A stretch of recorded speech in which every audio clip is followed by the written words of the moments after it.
Ayoko po po na napatuloy ko na ako doon. Sige, go ahead. Ano po sir ba? So ang among idea po sir ba kay AI decision tool na motabang og decide asa nga area dapat i-reforestate, na i-prioritize high to low priority, so as well as mag-monitor and calculate sa deforested area through satellite. Bingko. Bana kung di kayo sabag. Okay po. Okay.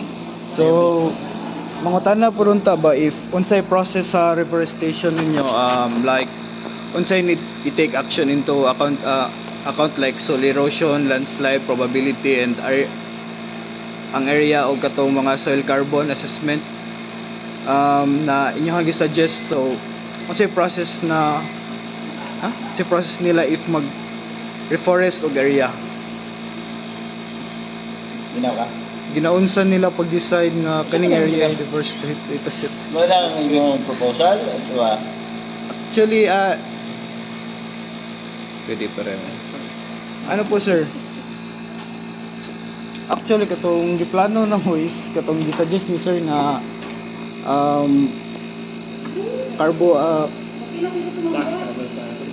sige sir, carbon stock assessment po ba? Saan? Base yung mga panulti karon. Correct me if I'm wrong. May nang klaro tayo Okay po. the same thing.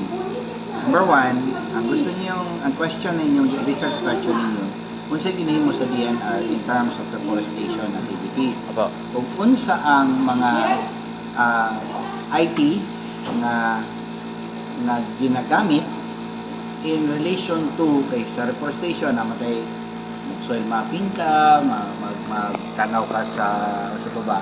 Katong carbon, yung ginaingon, soil nutrients, mga yun na, di ba? So, are we using that? Mo yung question, first and foremost. And then, if we are using that, unsa specifically, kadto, na kamo makasulod o pwede makatabang.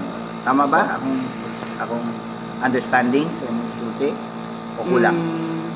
Murag ang gusto sa ako ang classmate surveys, magamit tong soil erosion o katong carbon stock assessment sa pag reforestation o deforestation sa area po. Okay. Pag mag-inong reforestation is an activity. No?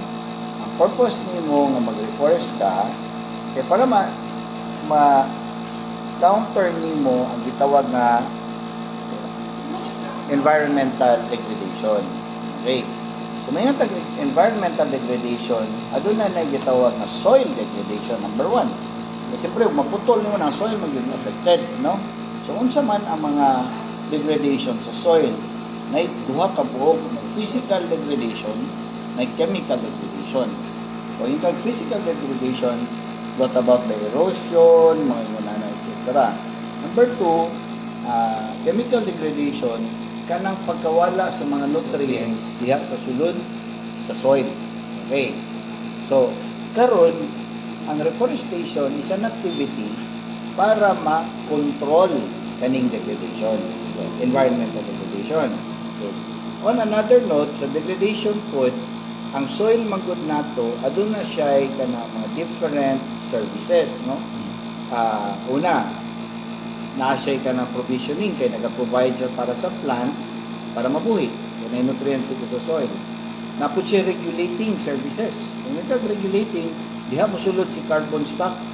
Kay siya ang mo pundo sa carbon na di mo gawas.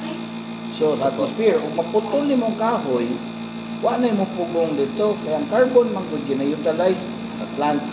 Kung walay plants, asa mo paingon ang carbon?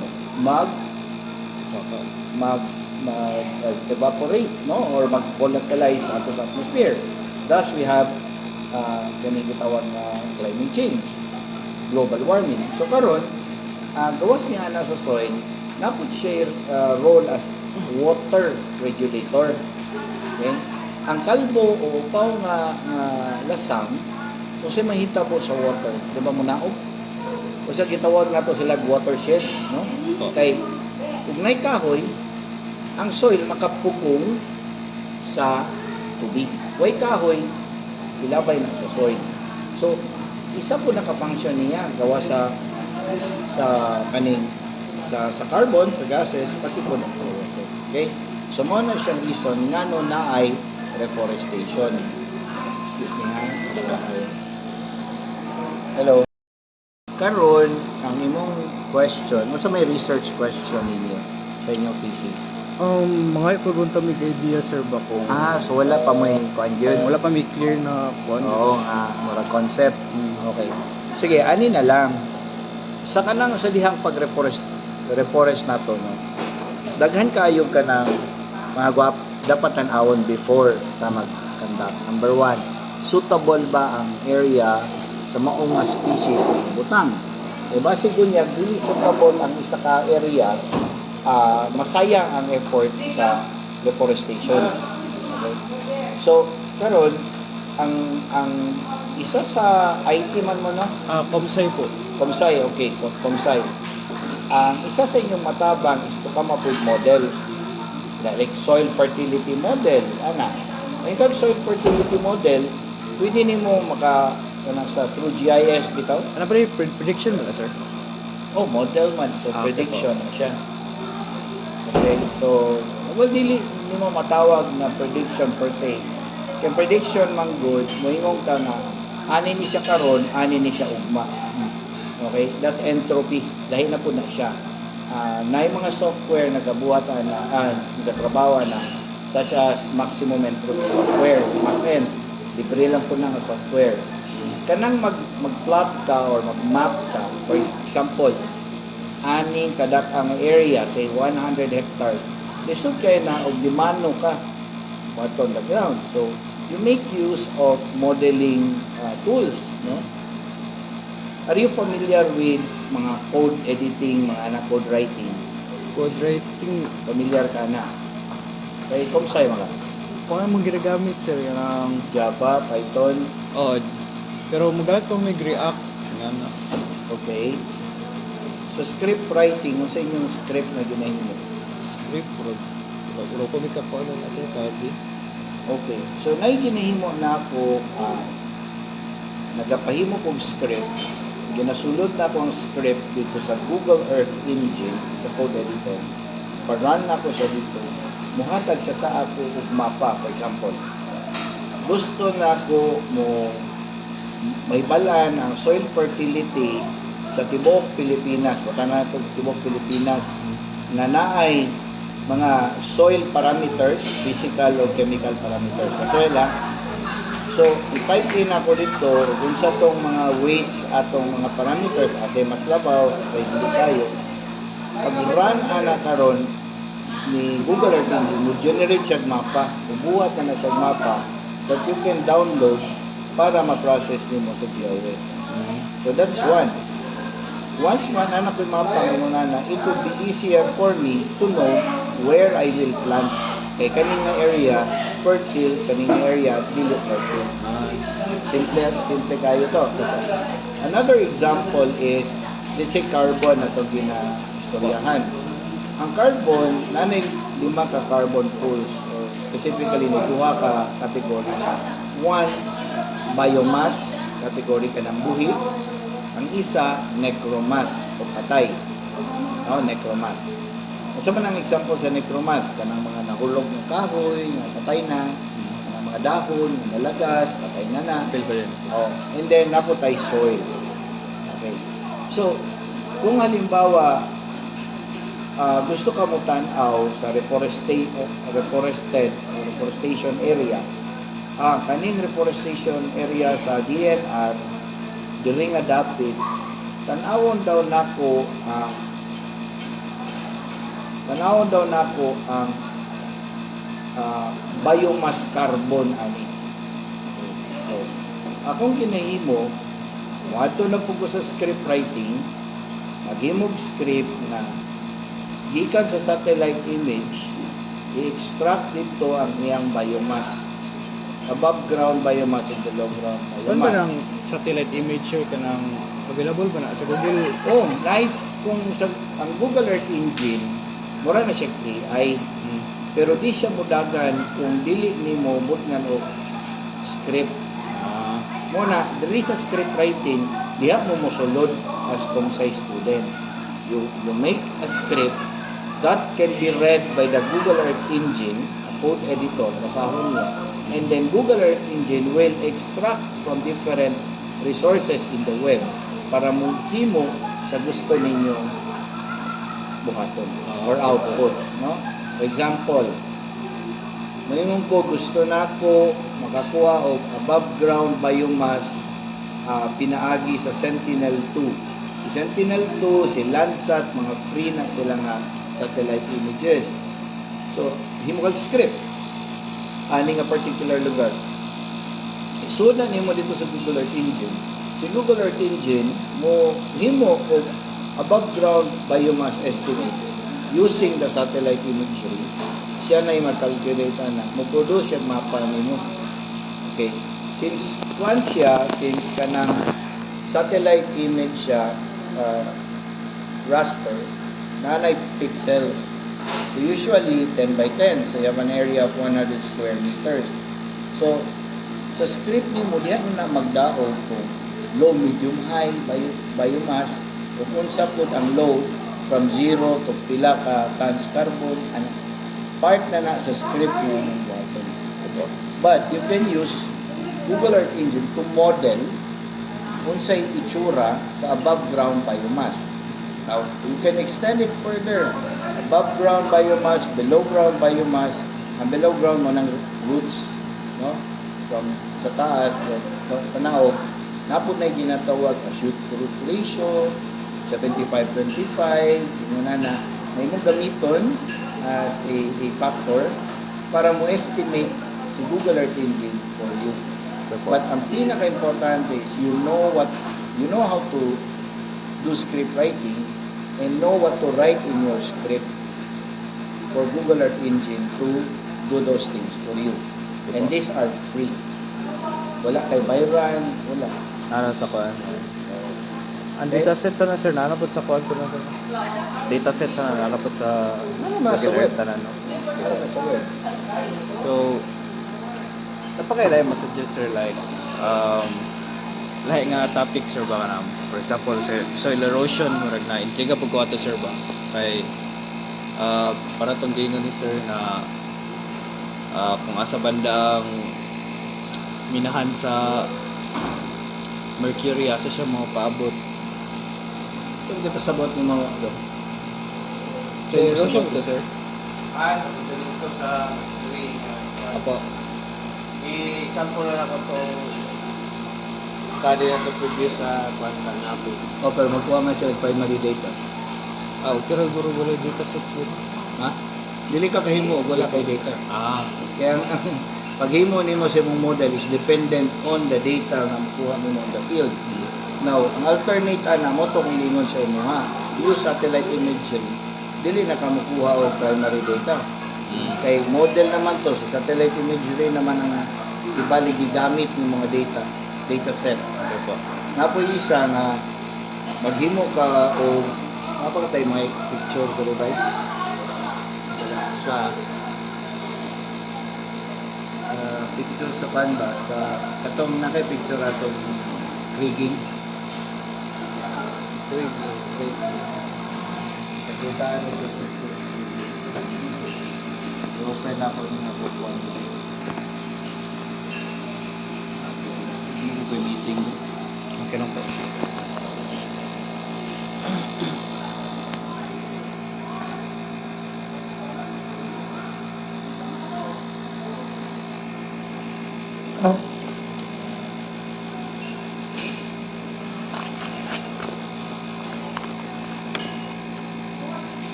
Isa po yung nagawa po inyong tunan kuhan kana GIS kay dia modeling karon mostly sa GIS na gid na. So dito mo mo kuhan.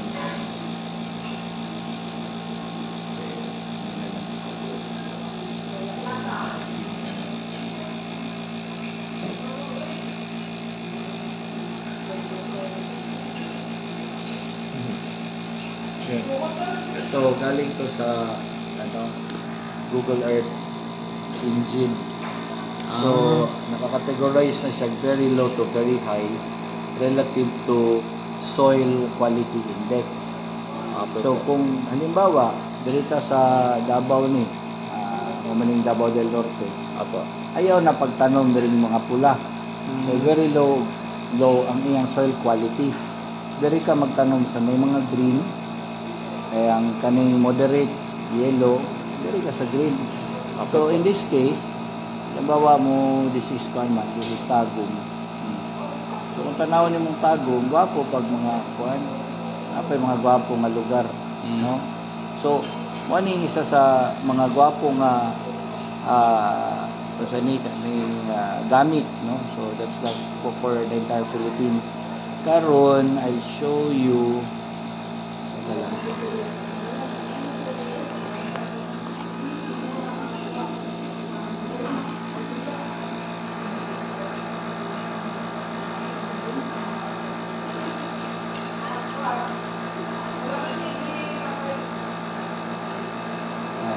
Ito yung tinatawag na editor, no? So I do not know if tama ba to, but in this case nilagaw region 11 load soil property data set. Ito yung script na pwede nyo gawin as computer science, ano? So load Sentinel-2, no? So tinitingnan itong NDVI, normalized difference vegetation index, enhanced vegetation index. So kana sila tanan mag-play around to come up with something. So I do not know if I can still run this. Sample lang. Okay. So yan. So based on sa hinihingi ko sa kanya, meron na siya, nagbigay siya sa akin ngayon na mapa. Ito. Okay, so that's in region 11. So after kumana na siyang ipa-run, so you can download it. Pagkatapos mo ma-download, ipapasok mo siya dito sa GIS. So lalabas na yan siya dyan.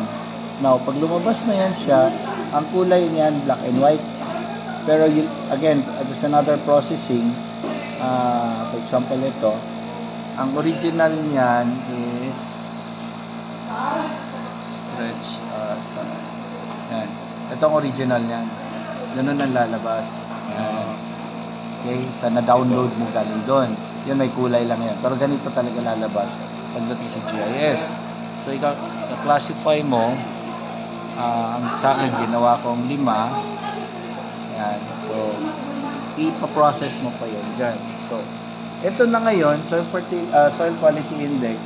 Malaking bagay na ito para sa amin kung magkakaroon ka na future reforestation activities. Or, kung ano yung mga existing reforestation activities, may tinatawag na shape files, no? Saang polygon siyang pinagtanim. Malalaman mo ngayon, halimbawa, dito sila nagtanim dati, dual close up. Halimbawa, dito banda sila nagtanim, ganyan, yung area na yan. So, alam mo na ang soil quality niyan is low to very low. So, masasabi mo na, ay, bakit payat yung mga kahoy doon? Because this gives you an idea of the soil where they are planted from. Okay, but then again, ang soil, marami yan siya. Okay, maraming physicochemical parameters na you have to consider. So, lalabas na yan dun sa nitty-gritty na thesis na. Okay? Sige. Magulo? Marami? Medyo, pero pwede lang nga puntunan nga pa lang na. Kuha mo ng trabaho. Okay. Sige.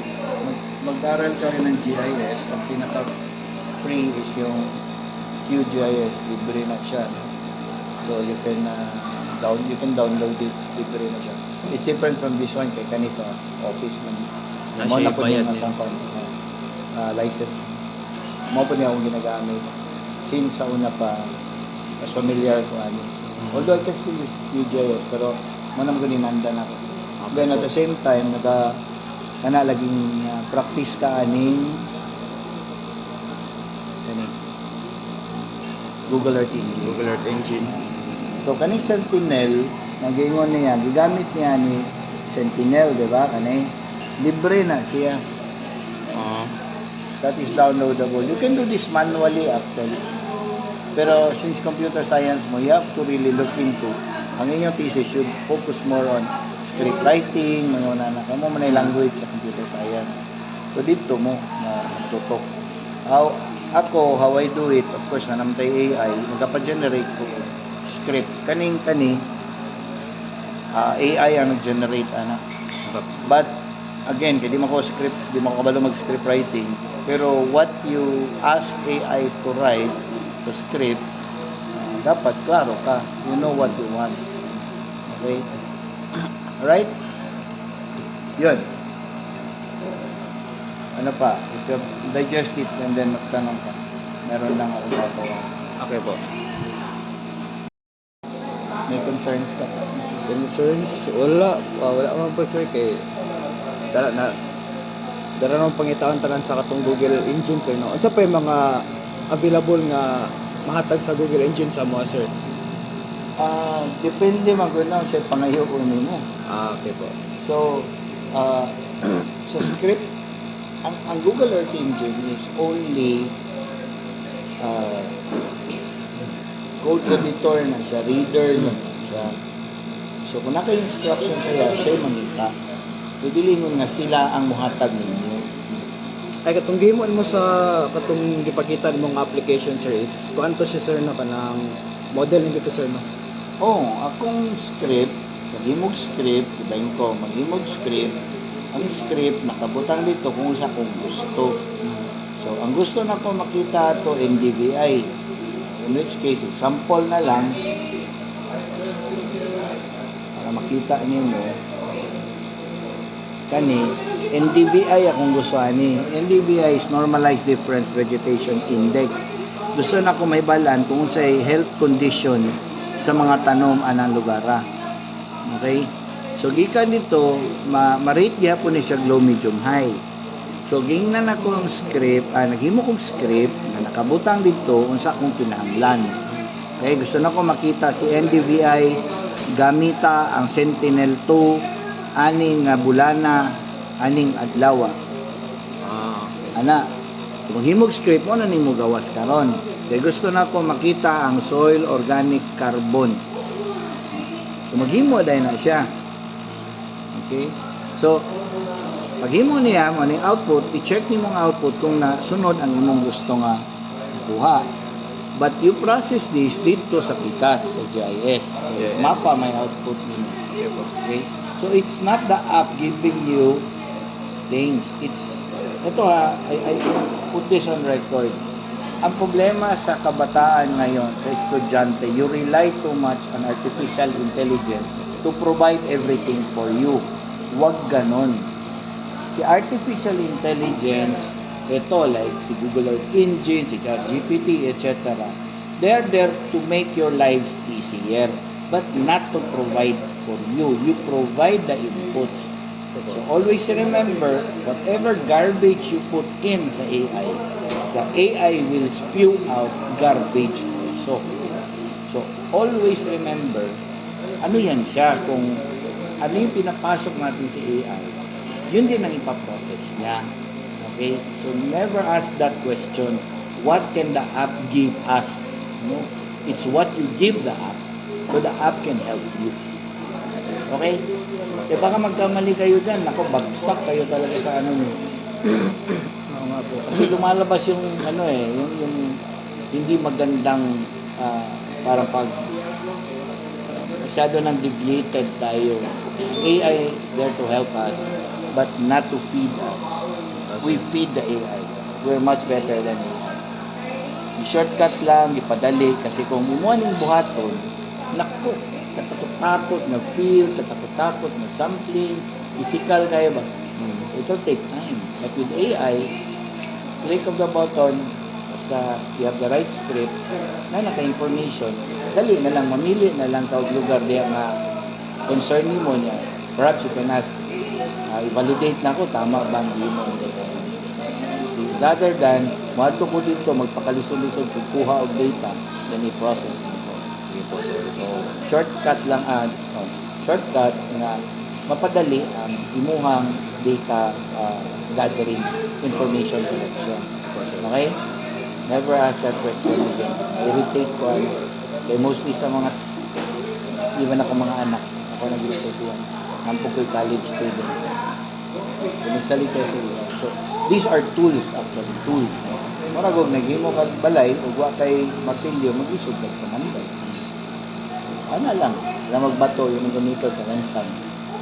Okay?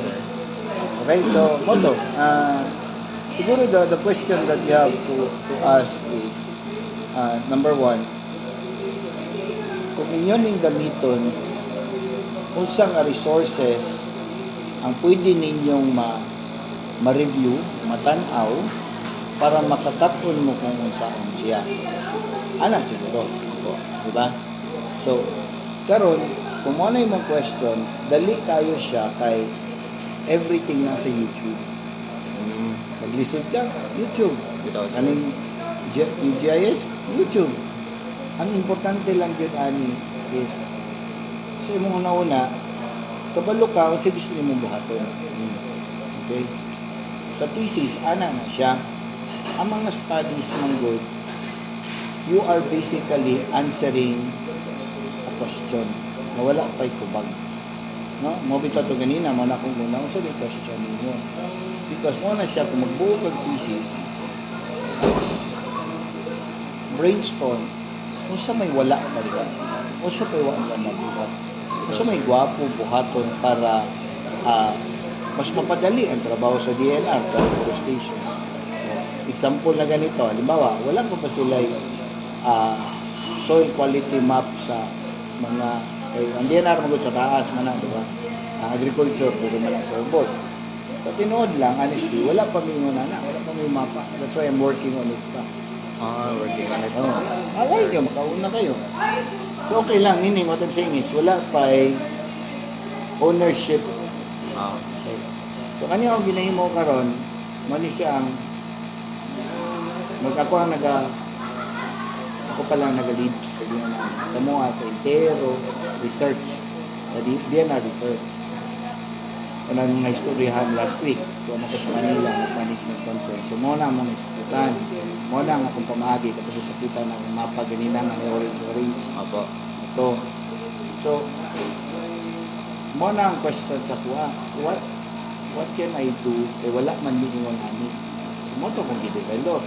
Giyagi na kong script writing, giyagi na kong Google Earth Engine, mo to na generate para sa field. So, importante you know what you want. Okay, so ana mag-conceptualize. Okay, so karon na kay idea na go back sa inyong mga concept. Tanawa asa pwede mo klaro na sa inyo, you can always come back and we can help you. Okay po. Okay? Thank you po, sir. Sige, no problem.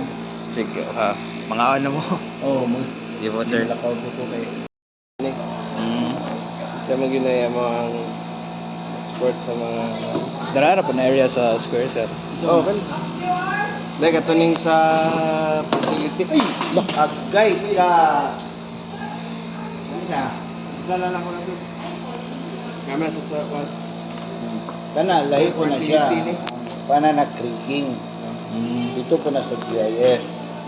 So, kana mga coloration na nagika na sa primary data, kami po nagkuha sa ground. Nag-plaster Kulog yun naman na dito sa values. sa GIS niya gimodel siya kaya ang kanimang kung ano yun, siya mga points dihara ang data wala kay data diri diba so gimodel niya inunani day kadaka inunani ang gawas sa distribution sa iyahan kani in this case mercury contamination So, darira mo ng more data, sir, niya. Gipredict na niya. Mo. gimodel Okay po. a predict lagi mo gamit yung term na predict from day 1 to day 30 na element of time modeling as is modeling okay same timeline so be careful with those two words so you say modeling with a limited data set i-model nato as an extent niya that's modeling kung moingon ka predict moingon ko in 2004 ingon aning hulakway niya but what if in 2020 sa 25 ang ulagway kung si mahimo saya pag 10 years after. That's prediction. Lahi na po ng process na. Okay? Klaro to ha? Sige po. There are two different things. Okay, so yan, example sa model, katong ipakita, example sa model, pero katong isa nga ipakita nako kani, ang kalahian ani is gikan siya sa Google Earth Engine, gikan sa satellite Ang imagery. datasets niya. Oo. Okay po. Kani siya, Primary. dataset is primary. Pero okay raman po sir mag-primary mo kanang kami dyan magkuha ng Gusto mo yan eh. Basta Gusto mo na eh. Analysis ano daan. Sa lab. Kung soil, Lab. pag analysis ka pa. Nga, mabiyahe pa mo ng lugar. Kunya, dapat, gani actually, limited na kay ana-ana magugayo ang area. No? Pwede naman pakita itong lista katong sa baba. Katong nabok sa diwalwal mo na. Limited na siya kay lisod kayo, ana kayo ba? Lumpok, lisod ang access. Pero dito sa baba, kung ubos, kaya dapat magod sa soil, lalo na o plantation, equally distributed ang imong kuan. So, para pag model mo, gwapo ang model mo nagawa si Pariana, diri nga side, yellow, dito nga side. Something size na.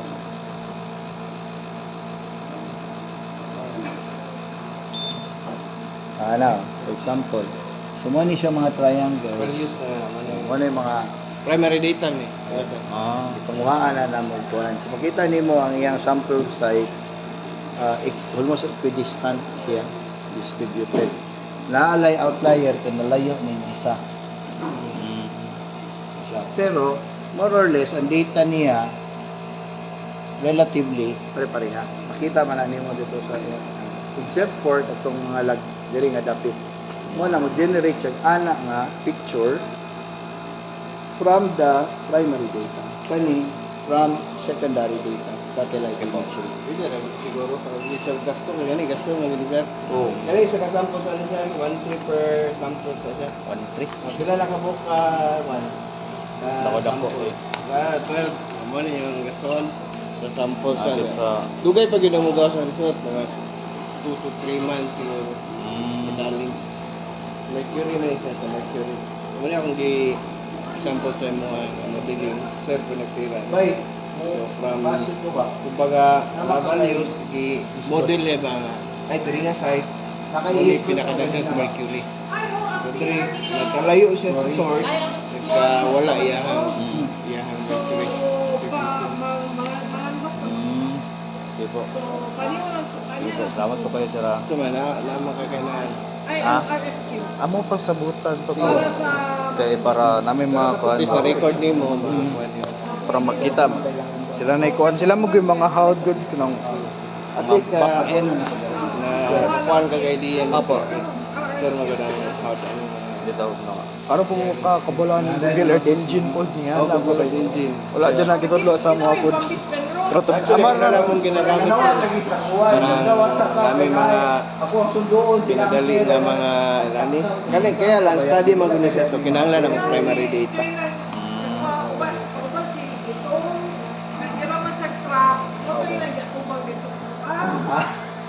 Sorry. Kani siya is a kwan po ni siya. Soil fertility. Kung unsa ka fertile ang ilang soil. Dito sa mga sampling site ha. Abot pero magdaba di oro. Wala, kung ni siya. Sa diwalwal na ni siya nabok. Okay po. So, kumbaga, murag model niya nga unsa day ang quality or ka-fertile ang soil sa katong site na mo. So, kung panahon na to, poor, kung pula, poor na kayo siya. So, maot na siya. For agricultural, high green. Wapo pa siya. Kung tanom ka, kung mo na imong area, dali ang portion mo i-develop kay wapo pa. Ya kung purple kung gusto ka, manang magkuhan ka puno, magkuhan ka mga burmi, ano. At least makita nimo ba, figure nimo, picture out nimo. Ay, Ano yung mo na maginahin mo. Okay. Sir, 60%. Pero primary data niya, nakuha gyud mig soil ana. Banga gyud man. So mo na yung mga sampling sites. Mara po ninyo yung kuan sir ka na ginakuha yung primer data or na po may lahi na Daghan ang gumi-study ron. much more cheaper nga ba? Cheaper. Kung soil, okay naman ang soil. Kaya naman gumilap. Kaya natutulan. Turan Pwede ra po mo makalib. Mag-request letter mo. Tapos nga mag-analyze mo. Yeah, depende naman na. Usually, mag-libre mo ng estudyante. So at least kung mag-primary data mo soil, pwede rin mo makakalab dito. Naman kung yung chemist sa science or laboratory na mga lab-lab. Kailan po kayo dili pa mo pagkaroon na mo ang thesis 2 sa thesis 2 na gina mahitabo ano Maka-decide na mo kung ano sa. Actually, kani pwede na kani niyo. Mabiling gwapo na kani. Predict niyo, halimbawa na mo yung inyong i-predict is ilang hektarya. Predict mo 20 hectares nga area. At least, kani nga area, ma-predict niyo ay diri nga portion gwapo pag dili. kani sir gamay pa rin na area sir no pwede pa na mapa O pwede pa na mo ang solusyon mo. Basta ang importante lang, imong mga sampling sites, distributed yun siya. Para ang pag-model mo daw niya, wapo po niya. moton libog po kayo itong question sa akong classmate po kay basig wa mo ko na ko natarong explain sila kay dilo wala jud mi nagtugma kit O pinakalit, pag ang tawagan nila kay Ugma, malakaw po nila. sige lang po sir Nauna ko sa mga ganina. Kaya itong Friday, dire daw ka. oh nagkuan ko nag-inquire lang ko sir ay nag-follow up lang ko sir kay kasi mag-inquire to ko sa kung sa nga time or sa ba para sa okay, para Kanina namin sa meeting pasabot. mo me. ah Ito niya po sa sir, na estudyante sir, ba na to. salamat kayo sir Karon hapon uli siya. Mawit ko wala na ako nagulat sa ko class Sige lang, tita, kami